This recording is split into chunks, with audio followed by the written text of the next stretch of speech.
First question: how's everyone feeling? Any nerves in the camp, or is it just the excitement and the anticipation? Yeah, it doesn't seem to be nerves. I don't think is what I'm feeling. More, I feel like the players are focused and they know that there's a big game, and I've seen them before big games during this season, and a very similar type of atmosphere.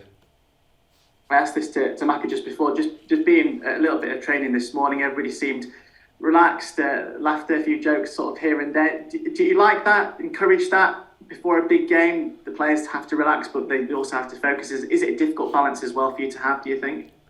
Well, I think you can see that we work at the right moment, and everyone is focused on their job. Um, the guys played some tactical games today, and I think it's fair to say everybody is focused on the football. And yeah, of course, in between the action, we have some social moments and what have you. Today is a nice day, and the group are very close because they shared a lot of things together already this season. So yeah, I'm happy when I see the guys interact really well with each other, as long as the training is delivered in the correct manner. Then I have no problem. Just wanted to talk about Boreham as well. We've spoken to Maka about how tight the games have been with them this season. Not just this season, actually, but in the past few seasons as well. There's either been the odd goal in it, or there've been draws. How do you approach a game like this of such magnitude against a side that you haven't beaten yet this season? Well, I think you can say that to any manager in this division, that they had a tight game with Boreham Wood. I don't think it's just us. They're a very good team, and they're extremely well coached and drilled and disciplined.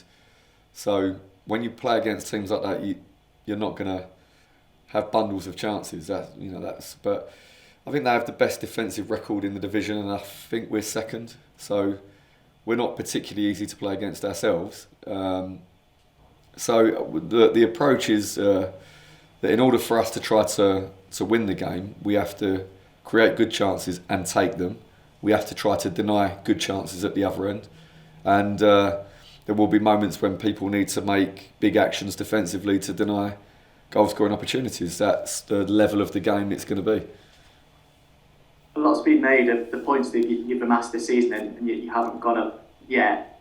When it comes to the playoffs, is it something that you want the players to remember, just how good they've been, how successful they've been in the season, or do you have to park that and take this for what it is? Well, yeah, I mean, they've not actually been successful. Accumulating a lot of points is only a success if you accumulate enough to finish the league top of the table, or in other divisions within the promotion places. Then the points are important. They might as well scrape all the points off now because they're irrelevant. We're going in on 0 points, they're going in on 0 points. There's no points up for grabs. It's totally irrelevant. So yeah, I don't think there's any point us trying to look at what we've done in the past and tell ourselves that's enough.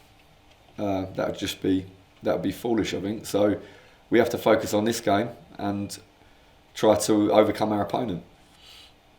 Because of the history of the club and indeed the last few seasons, do you feel a weight of expectation on your shoulders, and how do you cope with any pressure that you may feel because of the history of the club and the status of the club and the need for supporters to see it back in the Football League?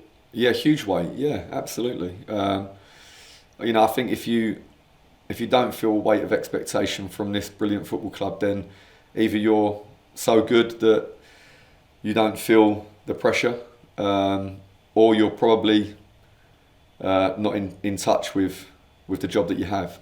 So I'm somewhere in between. I know that I have a lot to prove in football, and I'm very aware of the weight of expectation, and I'm absolutely fine with it. When I took the job, and the first day I sat down in my office, in my new surroundings, it was very clear to me what I'd taken on, and I've got no regrets. You mentioned before about how the season hasn't yet been a success. Does that mean, on the other hand, that it would be a failure, in your opinion? The season would be a failure if Notts County didn't go up? Yes, yeah, absolutely. And we can look over the detail of the failure. If that's the case, we can look over it and say we've done this and we've done that, but ultimately it won't change the outcome. So we have to be successful. We have to find another way to be successful, and the path is laid out in front of us, and it's up to us to walk it. And that's not going to be easy because the level of the opposition, of course, we know that, but we have an opportunity, a brilliant opportunity. Just the final one for me, the really poignant day for the club yesterday with Jason's funeral. Has that made yourself, the players, all the staff even more determined to go to Wembley and succeed in Jason's memory? Well, it was a very tough day, a very, very tough day, a very emotional day.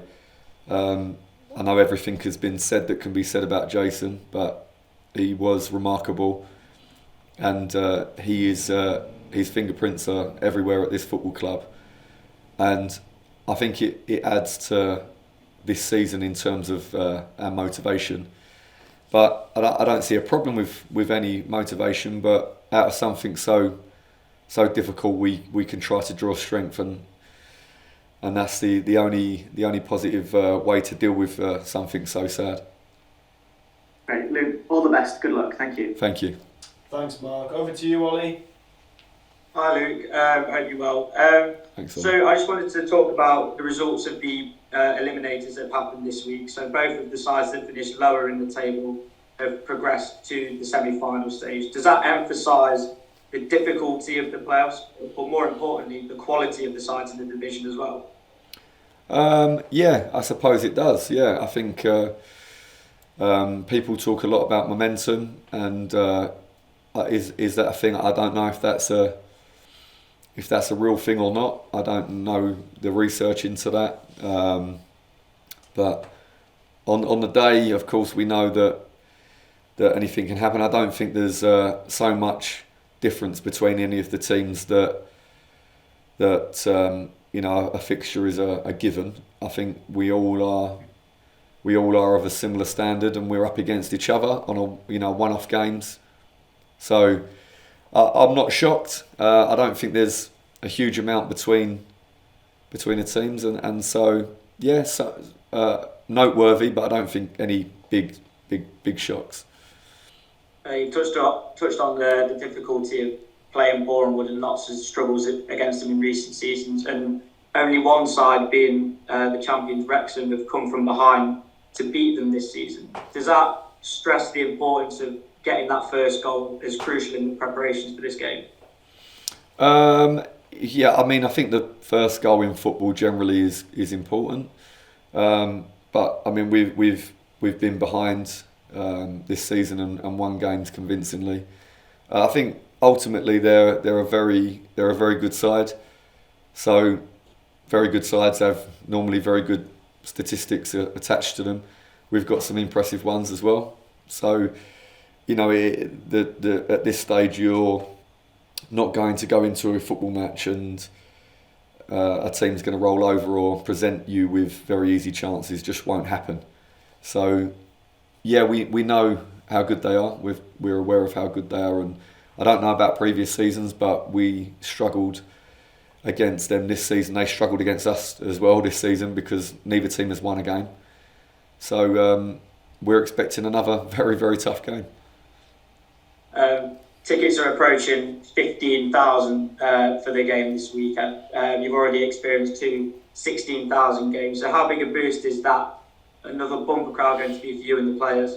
I think it's brilliant. I think it's such a brilliant boost for us, and the energy that is created inside the stadium at the moment is really something that we can feel. The team can feel it, the staff can feel it. It's really fantastic, really, really fantastic. And we're going to try to make sure that we help to create the atmosphere. The club will do different things to try to help the fans to be in the mood to sing and make noise, and special occasions when the ground is completely full like that. Just on some personnel, Geraldo Bajrami, he hasn't featured since the defeat at Wrexham. Could you tell us a bit more about that? Yeah, of course. Yeah, he picked up an injury, so he had something ongoing with an Achilles, and the Achilles, as you most likely know, can be very difficult to heal because there's not a huge blood supply there, so it doesn't heal in a brilliant way. And it's a type of injury that can linger, and then if you get more contact, it can push to the point where it's almost impossible to move freely. And so Badge spent some time rehabilitating that, to do more exercises that you can work very, very hard without stressing the Achilles. So he's been working very, very hard for sure, and now he's back in training. And now, of course, he has to try to, force a way into the squad. But it's nothing that I'm so worried about. Or, for example, he didn't get removed from the squad because I'm so disappointed in anything he'd done or anything like that. No, not that at all. He came out because of an injury, and now he's back and he's available. So he's trained very well. And just finally from me, I saw an interesting comment after the draw with York, and he said that the goal that you conceded on Saturday might be the best one that you've conceded in terms of, reminding the players of maintaining that focus for the duration of the game despite having dominated it. Do you tend to agree with that? Yeah, for sure. I think that when you dominate a game so much, and you probably naturally, the players can feel like we huffed and puffed, tried to get a second goal. It didn't happen. The game is nearly finished. We can relax, and they're human beings, but we have to try to push them to. We have to push them to be better, And the top professional, he will be there for every moment, and that was a good opportunity for me to say to them, look, in a game where the numbers were so lopsided, I don't need to be honest, because the numbers were very, very heavy in favour of us to win the game. The amount of chances we created versus the amount that we gave up. And the territory we had in the amount of time that we spent very close to their goal and the amount of time they spent very close to ours is completely lopsided. But football's beautiful because of this. Otherwise, you might as well leave after the first goal if football is as simple as that. But it's brilliant, and we are still always trying to be better. Perfect. Thanks for your time, as always, Luke, and I'll see you again on Saturday. Thanks, Ollie. Take care. Cheers, Ollie. You do know the game's on Sunday, Ollie. That's the second time you've said Saturday. I know, I've just realised that now. Good man, we'll see you Sunday. Over to you, Paul. Are you on mute, Paul? I don't know. Yes, I am. There you go. The technology doesn't agree with me. No problem. You said something earlier on that I was interested about. You said the first day you sat down in your office, you realised what a job you'd taken on here. What made you realise that? Because of course you're in a different frame of mind when you have an initial, normally like a not so formal meeting. You start to discuss what it would look like with yourself, and you talk to people at the club that ask you some questions to try to discover how you are, and then you make another more formal interview with the owners.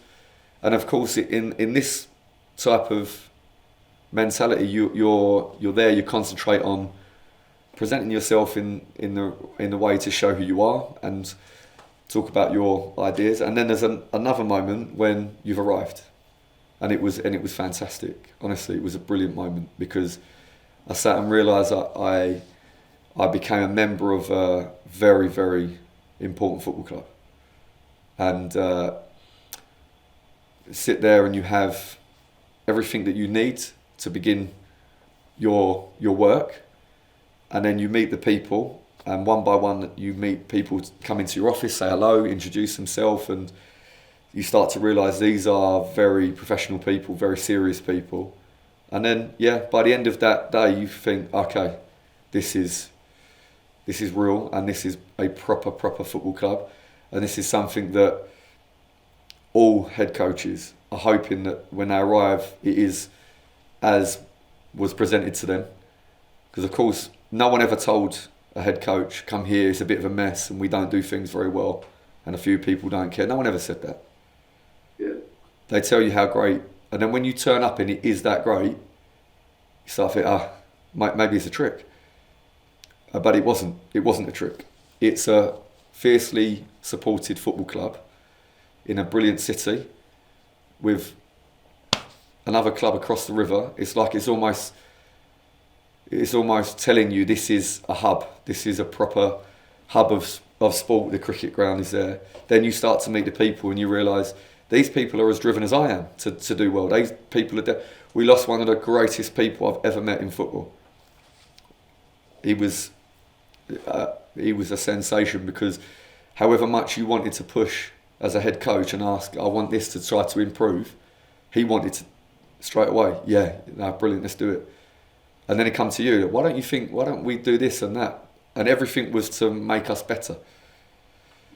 So then you realise, okay, don't mess up, you need to work really hard, you need to try really hard. There's a lot of people want you to do well.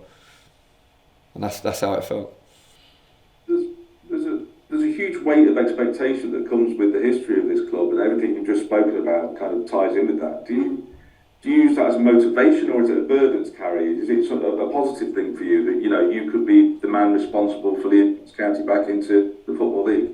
Yeah, absolutely. I've been before in clubs where realistically, you're hoping for a miracle in some jobs I've been, or you're hoping for one good period in the season.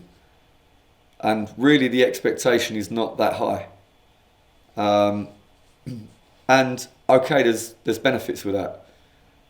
But after a period of time, you start to feel like I want to be somewhere where the expectation is to win, because I want to try to win.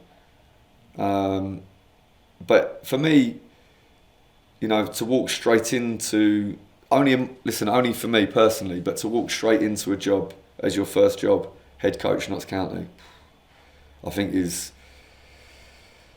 need to serve an apprenticeship. For me, I needed to do many jobs in football and other things that I've done in my life, and build up and try to get better at what I do and be more clear and more convinced about what I'm doing, and practice, so that you can come here and think, yeah, no, I think I'm supposed to be here now. Some guys much better, of course, and they can go straight into their first job under pressure and just succeed because their personality or their past or whatever, they can just do it. But yeah, for me, there was a moment when I felt like I didn't belong in that club at that time, and other jobs have been more suitable because, like I say, there isn't the big pressure, and if you do okay, everyone say, oh, you've done brilliant. But then here, okay is not enough, and you have to be ready for that. You've built such a tremendous group, a record-breaking, goal scorer, a huge amount of points. If you were to get promotion, it would surely help you to keep all of that together, to keep that group together. Is that a factor in your mind as well? Yeah, absolutely. Because when you're in the very top division, there's nowhere else to go. So if the players feel like we're onto something, they'll stay, and but of course, if the players outperform the club, and by that I mean if we perform great, but if we don't go up, then some of the players will feel like maybe have outperformed the club, and other clubs will feel like your players have outperformed your club, and try to lure them away with promises of something better, and that's a concern. I feel like if we go up, we have given the players hopefully a glimpse of what we can further achieve, and we try to convince them to stay with us longer. Brilliant. Very best of luck. Thank you very much. Thank you. Thanks, Paul. Jake? Hi, Luke. How are you? You well? Yeah, I'm okay. Thanks. Are you? Good. Yeah, very well. Thank you. Very well. Just a few follow-ups from myself more than anything. You meant a lot's been made about how you've been coping with that expectation, that pressure, and everyone wanting to go. How have you noticed the players been dealing with that? And have you had conversations with them about how best to approach these couple of games, or hopefully a couple of games? No, I understand. I genuinely don't really see much different in the players. I don't. I think that they have a way that they sunk into fairly early in our process together. I think that they pretty much are the same within small margin, up and down within a small margin. They're very, very consistent group. And actually, I think that Boreham Wood are very similar. I think that they have a very strong way, and it doesn't matter too much where they play and who they're playing. And I think that we are like that. And for me, I feel huge expectation and pressure, but I try to be honest, and so not take sometimes there's something that is tempting you to use, as an excuse or something like this. But I try as much as I can to avoid that and talk more about the real things that are presenting. So I try to deal with it as best I can. And you mentioned a few moments ago about Badger Army having a few injury issues of late. Is there any other team who's heading into the game? Have you got a fully fit squad available, a few players out? Or? Well, I mean, we have, of course, Toby on a long-term injury. Other than that, everyone trained today, and everyone is in a pretty good place. Yeah. Great stuff. That's good to hear. And you we've mentioned about Boreham Wood, their strengths. They're a solid defensive unit, and I guess with that in mind, what is it that you're going to need to do well to come away with a win or progressing, however that may be? Hopefully not the full extent of penalties, because I don't think not many people's heart rate could deal with that. But what you need to do well to progress to Wembley? Well, we're going to have to be very, very focused, because they will be, and we have to match that. I think that chances will be of a premium, and we have to take them, and we have to be calm in the defensive moments to not make an obvious error. So I think they're going to be small margins, is what I'm saying. There's going to be small margins, create a few chances probably, and you have to take them and have to defend some chances and have to defend them. I don't think we have to do anything like completely different to what we've done, but we have to be a good version of ourselves for sure. And just finally from me as well, as was mentioned, about 15,000 tickets sold out so far, and we're still a few days out from kick-off on Sunday lunchtime. What would your message be to the Notts County faithful ahead of the game? Yeah, the message is please try to be in the stadium as early as you can. Please start to sing early and feel free. I want them to create like a party in there. I really I want them to try to energise the players. I want them to project onto the players that they love them and that they're with them. When they sing their names, when they sing it's brilliant. It's brilliant. It lifts the player for sure. It lifts the players, and sometimes when you go to the party, no one wants to be the first on the dance floor. So you need somebody to be brave, and so please go there. I know it's early, so we maybe have to put something in the orange juice, but then please, come be there early, start to sing, loosen up, and then by the time the players come out, I want them to feel the people with them. They're so good. They're so good when they get going. They're brilliant, and we just. I always say, I always say the same. We have to give to them something, and I try make sure the players always understand, we have to make a big action and we have to make an exciting run, and they want to see you move with pace, and they want to see the timing precise. So someone is running and the ball is played, and then you can hear everyone the gasp. We have to give them that, and then the better they join in, the better we will give to them. Well, great. So fingers crossed that party lasts through the rest of Sunday and into Bank Holiday Monday. Thanks so much, Luke, and best of luck. Thank you. Thanks, Jake. Over to you, Matt. Hi, Luke. Hello. You mentioned obviously when your first day, and you could never have kind of foreseen what would happen over these sort of the next 9, 10 months. How proud are you of your players, and kind of how they've coped with that expectation as it's grown through the season, the way they've performed, but then also, as you said earlier, the real life sad events that's kind of happened. It's a real. We think about the football all the time, but there's so much more going on, isn't there, for the group this season? Yeah, there's so much more, and I can't tell you how much I'm proud of this group, and you know it's a strange dynamic for the head coach, because I'm so proud of the players, but I have to push them a lot. And you know when you push them, sometimes you know you can upset them, annoy them, or you know you criticise them a lot, even though you're so proud of them. But that's the role, and you know we have things, big games that we bond together. You know, big moments in games that we bond together. We suffer this terrible loss of somebody so important to us, and we all felt that pain together. Is awful, but yes, it is true that it brings a group. You know, we have people that have become fathers in the group. All these incredible things that we share together, and now the team need to perform in that way like a family, and it's going to demand that because the challenge is so tough in front of us. Yeah, that sort of family bond and that tie, does that give you every kind of confidence that they'll perform as best they can? You know, whatever happens on Sunday, that they will, you know, come off the pitch kind of, you know, having done everything they can and perform to the best of their ability. Yeah, there's going to be big moments, okay, where you have to put your body on the line, and you know that you're probably going to get hurt. It's that moment when you feel really connected, you put your body.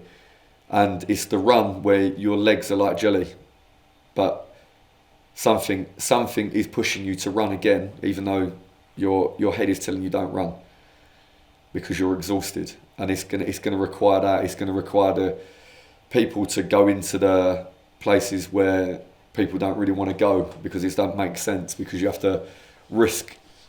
You know, some of this, what I'm talking about, is physical, and some of this is about psychological. You know, to go there and miss, you have to be brave, because you know the consequence. You miss, you're going to feel terrible. You know, and there's going to be a groan or you know, but when they feel strong in their head, they'll go there, and all of these things help us when the group is together and experience a lot of things together. Then it helps players in big moments on the pitch to do something extra. I think you were at Barnet the other night for the Boreham game. Is it kind of a sharp reminder of what the playoffs are like, and how fine the margins are, and how, you know, seasons can be carrying on or ending, you know, within 90 minutes. Also, kind of how good Boreham are, and what they're so good at, and in these one-off sort of cup games that they've kind of been making a bit of a trademark the last sort of couple of seasons within their group. Yeah, absolutely a reminder. You know, it was a really impressive display from both teams, really, because I thought Barnet applied a lot of pressure at the beginning of the game, and Boreham Wood stood up to it brilliantly. Then Boreham Wood, I think, had a foothold in the game for a long period. And at one point, of course, it looked like Barnet were completely out of the tie, but Barnet fought back. You know, they scored and they threw everything after that, and they were close to an equaliser, and then who knows? So it was a reminder of just how tough the oppositions are. I mean, look, I've been up against them all season. I know how tough they are, all these teams. But yeah, of course, going there and seeing it. Normally, I'm in a technical area when I watch these teams, but in the stand, you do have a slightly different perspective of the game, and you see things even more clearly. To be honest, sometimes the vantage point in the dugout is so poor. But yeah, it was a reminder of how tough. Been involved in the playoffs before, but never over one leg. And you know, I was involved in an incredible duel with Sheffield United a long time ago, where we won 7-6 on aggregate in a 5-5 draw in the second. You know, it doesn't get more dramatic and roller coaster than that. So I understand what it's all about completely. You know, on this day, players were asking me what the score was. I didn't know. Just send them back on the pitch. So yeah, I know that it's going to be an emotional game, and I know that it's, you know, they're potentially very, very small margins. It's also a reminder of kind of how exciting it is to be involved in this stage of the season, and, you know, these games, and do you kind of allow yourself to think about what might be and what could be if you kind of achieve what you want to do? Well, I mean, let's be honest. We had 9 months of, 9 months of like nearly, because we're top and then we're second and then we're top again and then we're second and then we have a 3-point gap and a 1-point gap, and it's been like this for a long time. So we're kind of in a similar place. When we went to Wrexham not so long ago, this was billed as the, like a final, the winner takes all, and so, big pressure all the time. And again, we're back into a high pressure situation. We know what's at stake. Everyone knows what's at stake. We knew from very, very early on what was at stake. Maybe some teams had quite a few weeks now to know that they're most likely in the playoffs.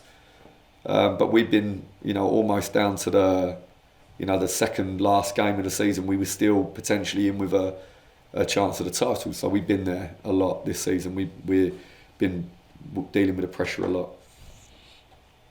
Brilliant. So, man, mate, all the best for Sunday. Thank you very much. Thanks, Matt. Then to finish, Gedling Eye.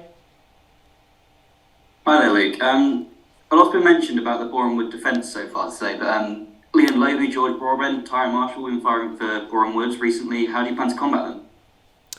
Yeah, I mean, we know their threats, and we try to prepare so that we can try to limit their effect on the game in the same way that they will try to limit the effects of our players. We have a very good striker, scored a lot of goals, and we have midfield players that have a lot of assists and good numbers with goals. We have wingers with goals and assists and what have you. So we will try to look at their strengths and work out if we can find in our flow of the game a natural way to deal with their threats, and I'm sure they'll do the same.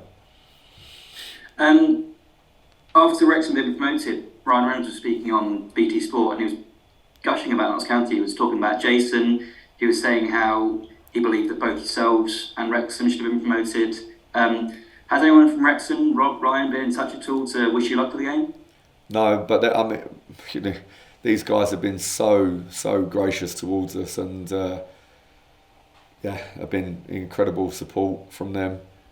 But I've not personally been in touch. I'm sure when they sober up, they'll watch the game. But no, they've been very, very, very hospitable towards us for sure.